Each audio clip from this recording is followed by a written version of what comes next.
Dharmendra educational group में आप सभी का स्वागत है। आज की इस वीडियो में हम लोग कैलेंडर के कुछ प्रश्नों को देखेंगे। तो आइए सबसे पहले हम लोग उसका कॉन्सेप्ट देख लेते हैं, उसके बाद में फिर हम लोग प्रश्नों को देखते हैं। एक सामान्य वर्ष, हम लोग जानते हैं कि एक सामान्य वर्ष जो होता है वो 365 दिन के बराबर होता है।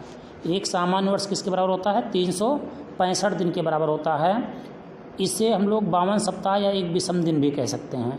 विषम दिन हम लोगों को मिलता कहाँ से है? जो दिन दिया रहेगा, जैसे यहाँ पर 365 दिन दिया गया है, कुल दिन को अगर हम लोग 7 से भाग करा देंगे, क्योंकि सप्ताह में कितने दिन होते हैं? 7 दिन होते हैं। तो 365 को अगर हम लोग 7 से भाग कराएंगे तो यहाँ पर ये 52 बार जाएगा, और 52 बार जाने के बाद एक शेष बचेगा। तो जो शेष बचता है, किसी भी दिन को, कोई भी दिन दिया गया हो, अगर उसको हम लोग 7 से भाग देने के बाद जो शेष बचता है उसी को विषम दिन कहते हैं। तो यहाँ पर 365 दिन जो दिया गया है सामान्य वर्ष में, अगर उसे हम लोग 7 से भाग करेंगे तो वहाँ पर शेष 1 बचता है, इसलिए हम लोग कह सकते हैं विषम दिन कितना होगा? 1 होगा। इसी तरीके से लीप वर्ष, एक लीप वर्ष बराबर होता है 366 दिन या 52 सप्ताह 2 विषम दिन। तो यहाँ हम लोगों ने विषम दिन तो समझ लिया कि 366 को अगर हम लोग 7 से भाग कराएंगे तो 52 बार में जाएगा, शेषफल 2 बचेगा, वही शेषफल विषम दिन होता है। लेकिन लीप वर्ष क्या होता है? लीप वर्ष का मतलब ये होता है कि कोई अगर वर्ष दिया गया हो, उसको हम लोग 4 से भाग करा दें। 4 से भाग कराने के बाद वो पूरा कट जाता है तो वो लीप वर्ष होता है।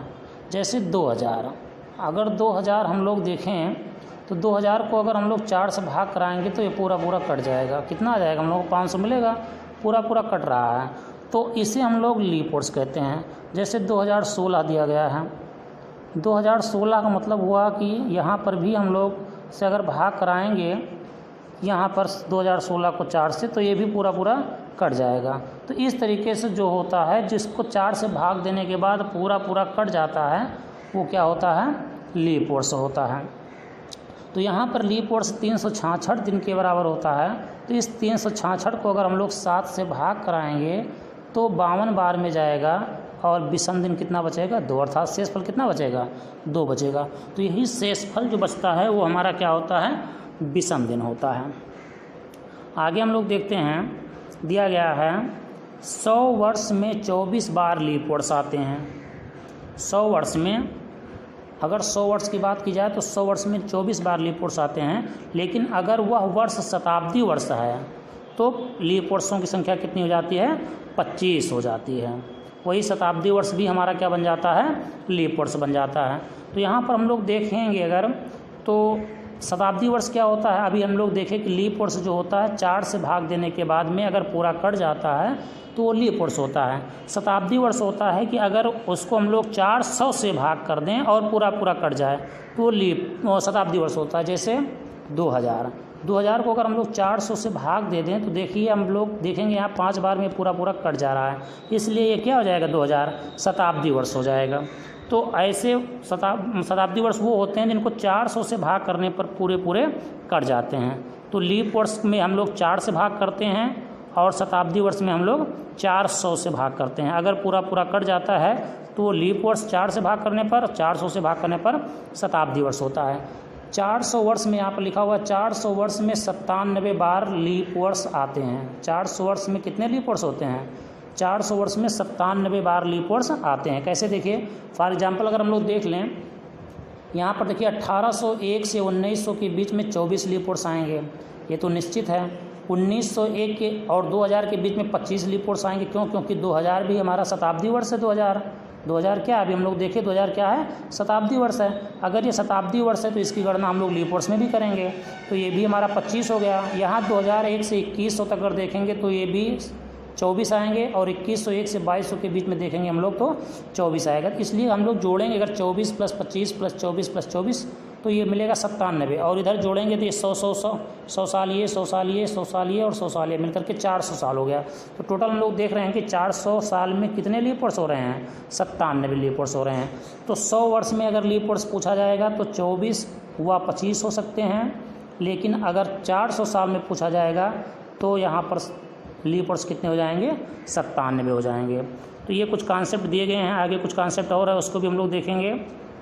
दिया गया है एक सामान्य वर्ष में वर्ष का पहला दिन बराबर वर्ष का अंतिम दिन होता है। कोई भी अगर सामान्य वर्ष है, सामान्य वर्ष तो हम लोग जान ही गए, अगर 4 से भाग करेंगे और 4 कट नहीं रहा है तो सामान्य वर्ष है, और अगर 4 से भाग करने पर कट जाता है तो वो लीप वर्ष है।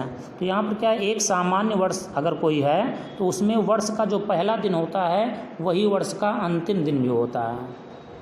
जो वर्ष का पहला दिन होता है वही वर्ष का अंतिम दिन भी होता है। जैसे अगर 1/1/2015 को यहाँ पर देखिए 1/1/2015 को अगर सोमवार है तो उसका लास्ट दिन जो होगा 31/12/2015 वो भी सोमवार ही होगा।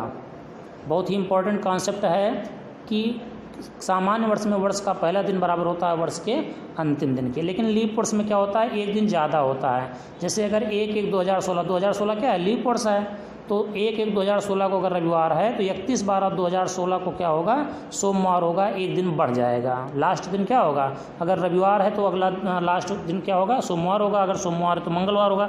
इस तरीके से एक दिन बढ़ जाएगा। बहुत ही इंपॉर्टेंट कॉन्सेप्ट है, इसको ध्यान रखना है। आइए हम लोग अब कुछ प्रश्नों को देखेंगे। ये टाइप फर्स्ट होगा जिसमें डेट और मंथ दोनों बराबर होगा, तारीख और महीना दोनों बराबर होगा, लेकिन सत्र अलग अलग होंगे। ये टाइप फर्स्ट है और आज हम लोग इस वीडियो में केवल टाइप फर्स्ट देखेंगे। नेक्स्ट वीडियो में हम लोग टाइप सेकंड की बात करेंगे।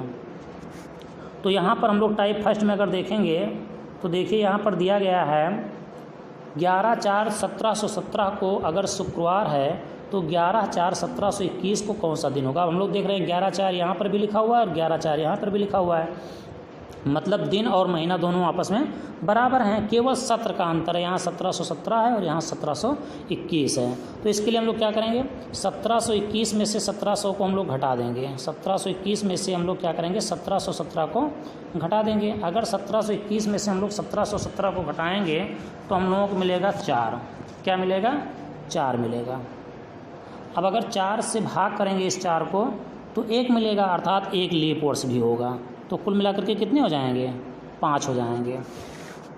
4 तो यहाँ अंतर निकल आया 21 और 17 का, 4 ही हो गया। लेकिन अगर हम लोग इस 4 को 4 से भाग करेंगे तो एक लीप वर्ष भी इसमें मिलेगा। 1720 जो होगा इसमें, वो 1720 जो होगा वो क्या होगा, लीप वर्ष होगा। तो इसमें एक लीप वर्ष भी मिल रहा है। तो कुल विषम दिन कितने हो गए, 5 हो गए। अगर ये 7 से ज़्यादा होता या 7 होता तो 7 से हम लोग भाग कराते हैं, लेकिन अगर 7 से कम है तो हम लोग भाग ना करा करके इसी शुक्रवार में हम लोग 5 जोड़ेंगे। शुक्रवार में क्या करेंगे, 5 जोड़ेंगे। अगर हम लोग 7 से इसको भाग भी कराते हैं, 5/7 करते हैं तो 0 बार जाएगा, लेकिन शेषफल क्या बचेगा, 5। लेकिन इसकी हम लोगों को कोई आवश्यकता नहीं है क्योंकि शेषफल 5 बच रहा है, 7 से भाग नहीं जाना है। तो हम लोग क्या करेंगे, शुक्रवार दिया गया है, इस शुक्रवार में अगर हम लोग 5 जोड़ेंगे तो 1 जोड़ेंगे तो हम लोगों को शनिवार मिलेगा, दूसरा जोड़ेंगे तो रविवार मिलेगा, तीसरा जोड़ेंगे तो सोमवार मिलेगा, फिर मंगलवार मिलेगा और फिर बुधवार मिलेगा। कहने का मतलब शुक्रवार में अगर 5 जोड़ेंगे तो हम लोग क्या मिलेगा, शनिवार, रविवार, सोमवार, मंगलवार और 5 जोड़ने पर क्या मिलेगा, बुधवार। तो हम लोग कह सकते हैं कि 11/4/1721 को कौन सा दिन था, बुधवार। 11/4/1721 को कौन सा दिन होगा, बुधवार होगा। तो इस तरीके के प्रश्नों को हम लोगों को यहाँ पर इस कॉन्सेप्ट से हल करना है। आइए देखते हैं, नेक्स्ट क्वेश्चन दिया गया है 25/11/1921 को मंगलवार है तो 25/11/1941 को कौन सा दिन होगा। यहाँ पर देखिए, यहाँ भी दिन और महीना बराबर है। तो हम लोग क्या करेंगे, सबसे पहले 1941 में से हम लोग माइनस करेंगे 1921 को, तो हम लोगों को मिलेगा 20। क्या मिलेगा हम लोगों को, 20। अब 20 को ये निकल आया। अब 20 को अगर हम लोग 4 से भाग करेंगे तो मिलेगा 5, अर्थात इस 20 वर्ष में कितने लीप वर्ष आएंगे, 5 लीप वर्ष हो जाएंगे। तो कुल संख्या कितनी हो गई, 25। अब इस 25 को अगर हम लोग 7 से भाग कराएंगे तो जाएगा 3 बार, 7 त्रिक 21, और शेषफल कितना बचेगा, 4 बचेगा। अर्थात विषम दिन हम लोग कितना मिल रहा है, 4 मिल रहा है। अब ये जो 4 विषम दिन मिल रहा है, इसी 4 को हम लोग मंगलवार में जोड़ेंगे। तो मंगलवार में 4 अगर जोड़ेंगे तो बुधवार, बृहस्पतिवार, शुक्रवार और शनिवार मिलेगा। इसका मतलब ये हुआ कि 25/11/1941 को कौन सा दिन रहा होगा, शनिवार रहा होगा, सैटरडे रहा होगा। तो यहाँ पर हम लोग ऐसे प्रश्नों को बहुत ही आसानी से कॉन्सेप्ट से हल कर रहे हैं। बस एक ही ध्यान करना है इसमें सबसे पहले सत्र को घटा लेना है, उसके बाद में जो यहाँ पर जोड़ने पर मिलेगा, घटाने पर जो शेष बचेगा उसमें हम लोग 4 से भाग करके निकाल लेंगे कि कितने लीप ईयर्स मिल रहे हैं। अब यहाँ पर हम लोग 4 से भाग करेंगे तो 5 मिलेगा, 5 लीप ईयर्स हम लोगों को इसमें मिल रहे हैं। दोनों को जोड़ करके हम लोग 7 से भाग करा देंगे। आइए देखते हैं, नेक्स्ट क्वेश्चन दिया गया है 17/5/1315 को बुधवार है तो 17/5/1320 को कौन सा दिन होगा। अब यहाँ पर भी हम लोग देख रहे हैं 17/5 लिखा हुआ, लेकिन यहाँ 13/15, यहाँ 13/20 है। घटा लीजिए 1320 और 1315 को अगर हम लोग घटाएंगे तो 5 मिलेगा। घटाने पर क्या मिलेगा? 5 मिलेगा। अब इस 5 को अगर हम लोग 4 से भाग कर दें तो एक विषम दिन तो मिल ही रहा है, लेकिन एक शेष बच रहा है। उस एक में हम लोग देख लेते हैं कि क्या जो 13/15 और 13/20 दिया गया है इसमें कोई लीप वर्ष है। तो यहाँ हम लोग देख रहे हैं 1320 भी हमारा लीप वर्ष है, इसलिए यहाँ पर कुल लीप वर्ष कितने हो जाएंगे? 2 लीप वर्ष हो जाएंगे। कितने लीप वर्ष हो जाएंगे? 2 लीप वर्ष हो जाएंगे। अब हमारे पास लीप वर्ष कितने हो गए? 7 लीप वर्ष हो गए। विषम दिन कितने हो गए? 7। अब अगर 7 को हम लोग 7 से भाग कराएंगे तो कितना मिलेगा? 1 मिलेगा। अब एक जोड़ेंगे, बुधवार के बाद क्या आएगा एक जोड़ने पर? बृहस्पतिवार आएगा। एक जोड़ने पर क्या मिलेगा हम लोगों को? बृहस्पतिवार मिलेगा। इसका मतलब ये हुआ कि 17/5/1320 को कौन सा दिन होगा? बृहस्पतिवार होगा, अर्थात गुरुवार होगा। इसी तरीके से हम लोग नेक्स्ट क्वेश्चन देखेंगे। दिया गया है 23/7/1897 को शनिवार है तो 23/7/1901 को कौन सा दिन होगा। अब यहाँ पर हम लोग क्या करेंगे? 23/7 यहाँ पर भी, 23/7 यहाँ पर भी, दोनों बराबर हैं। 1901 में से हम लोग क्या करेंगे? 1897 को घटाएंगे। अगर 1901 में से हम लोग घटाएंगे तो यहाँ पर हम लोगों को मिलेगा 4 वर्ष। क्या मिलेगा? 4 वर्ष। और 4 वर्ष में अगर देखा जाएगा तो एक हम लोगों का लीप वर्ष भी होगा। क्या होगा? एक लीप वर्ष भी होगा। तो कुल मिलाकर के कितने हो जाएंगे? 5 हो जाएंगे। अब हम लोग क्या करेंगे? इसी 5 को जोड़ेंगे, चूँकि 7 से ज़्यादा तो है नहीं, ये 7 से कम आ रहा है, भाग करने की हमको ज़रूरत नहीं है। तो शनिवार है, शनिवार में 5 जोड़ेंगे तो हम लोगों को मिलेगा रविवार, सोमवार, मंगलवार, बुधवार और बृहस्पतिवार। अर्थात यहाँ पर हम लोगों को क्या मिला? बृहस्पतिवार मिला, गुरुवार मिला। इसी को हम लोग गुरुवार भी कहते हैं। तो यहाँ पर हम लोगों ने देखा कि अगर 23/7/1897 को शनिवार है तो 23/7/1901 को कौन सा दिन होगा? बृहस्पतिवार होगा। आइए नेक्स्ट क्वेश्चन देखते हैं हम लोग। दिया गया है 13/11/1735 को शनिवार है तो 13/11/1782 को कौन सा दिन होगा। तो यहाँ पर भी हम लोगों ने देखा तारीख और महीना दोनों आपस बराबर है। क्या करेंगे? 1782 में से हम लोग घटाएंगे 1735 को। अगर 1782 में से 1735 को हम लोग घटाएंगे तो हम लोग मिलेगा 47। क्या मिलेगा? 47। अब इस 47 को अगर हम लोग 4 से भाग करेंगे तो यहाँ जाएगा 4 एकम 4 और उसके बाद 4 एकम 4, 11 बार जाएगा, लेकिन 3 शेष बचेगा। अब ये देख लेते हैं कि क्या इस 3 में भी कोई लीप वर्ष है। तो यहाँ पर हम लोग देखेंगे कि 1782 क्या लीप वर्ष है। तो यहाँ पर 1782 हमारा लीप वर्ष नहीं होगा, क्योंकि अगर 4 से हम लोग 1782 को भाग देंगे तो यहाँ पर 4 से भाग देने में 4 चौक 16 एक बचा है, 4 चौक 16 कटेगा नहीं।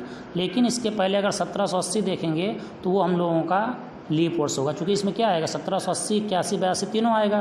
तो यहाँ पर हम लोग देखेंगे 1782 जो है वो हमारा 1780 लीप वर्ष होगा। या इधर से अगर देख लेंगे तो 1735 के बाद शेष फल जो 3 बच रहा है उसमें 1736 जो होगा वो हम लोगों का लीप वर्ष होगा। तो एक लीप वर्ष इसमें एक्स्ट्रा हो जाएगा। क्यों? क्योंकि जो शेष बच रहा है 3, तो उस 3 वर्ष में जो 3 वर्ष शेष बच रहा है उसमें एक लीप वर्ष भी है। इसलिए यहाँ पर जो विषम दिन होगा 11 + 1 मिलकर के 12 हो जाएगा। इसलिए यहाँ पर लीप वर्ष कितने बनेंगे? 12 लीप वर्ष बनेंगे। अब इस 47 में अगर हम लोग 12 को जोड़ देंगे तो हम लोगों को मिल जाएगा 59। क्या मिल जाएगा? यहाँ पर जोड़ने पर 59 मिल जाएगा। अब इस 59 को अगर हम लोग किससे भाग कराएंगे? 7 से भाग कराएंगे तो हम लोगों को मिलेगा शेषफल के रूप में 3। शेषफल के रूप में क्या मिलेगा? 3। भाग देंगे अगर तो 7 × 8 = 56 होता है। तो यहाँ पर शेषफल कितना बचेगा? 3 बचेगा। अब अगर 3 हम लोग जोड़ेंगे शनिवार के बाद, तो शनिवार के बाद 3 जोड़ने के बाद हम लोगों को मिलेगा रविवार, सोमवार, मंगलवार। अर्थात यहाँ पर हम लोगों को क्या मिलेगा? मंगल मिलेगा, ट्यूसडे मिलेगा। तो यहाँ पर हम लोगों ने ऐसे प्रश्नों को हल किया। अब हम लोगों को ये देखना है कि अगर मान लीजिए डेट और महीना दोनों अलग अलग है तो हम लोग इसको कैसे हल करेंगे। क्योंकि इस वीडियो में हम लोगों ने देखा कि दिन और महीना बराबर है, तो इस तरीके से हम लोग इस कॉन्सेप्ट से हल कर रहे हैं। लेकिन अगर ये भी दोनों अलग अलग हैं तो हम लोग उसको कैसे हल करेंगे, इसका कॉन्सेप्ट हम लोग अगले वीडियो में देखेंगे। इस प्रकार के प्रश्नों को हम लोग अगले वीडियो में हल करेंगे। तो सेकंड वीडियो में हम लोग ऐसे प्रश्नों को देखेंगे।